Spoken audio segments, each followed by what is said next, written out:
Relieve sa pwesto ang isang pulis na nasangkot sa panibagong away kalsada sa Makati City. Sangkot din dito ang isa pang rider na nagpakilalang retired Army Intel personnel. Saksi si Bam Alegre.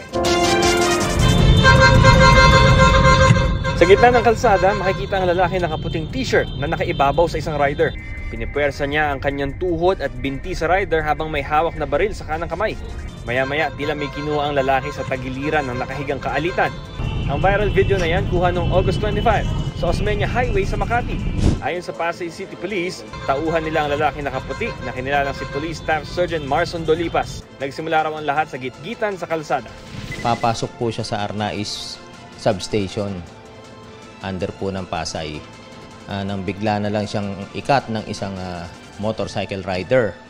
Ngayon, nung kinat siya, siyempre inabol niya and para malaman na mali yung ginawa ng rider at kamuntik kasi siyang mabangga. Ayon sa pulisya, may dala ring baril ang nakaalitan ni Dolipas.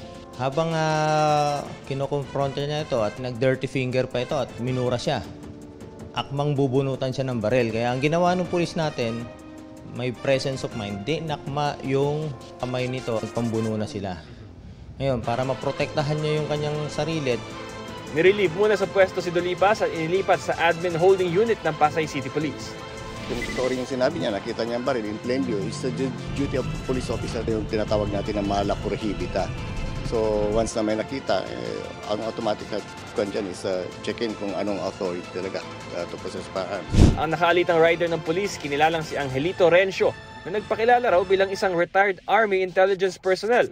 Nagpakita raw siya ng ID habang nasa Makati Police Substation 3 at nakiusap umanong makauwi para kunin ang papeles ng kanyang baril.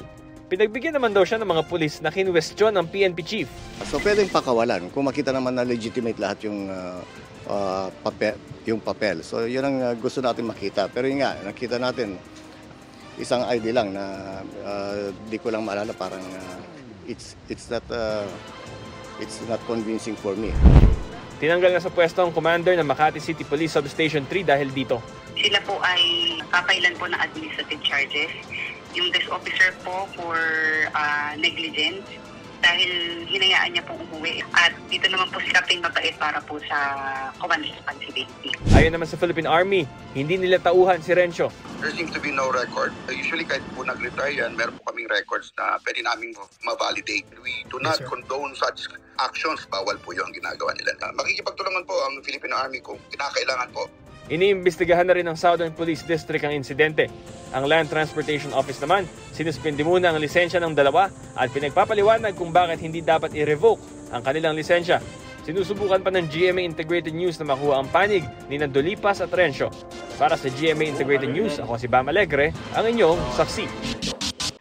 Mga kaibigan, samahan nyo kaming saksiyan ng mga balita. Mag-subscribe sa GMA Integrated News sa YouTube.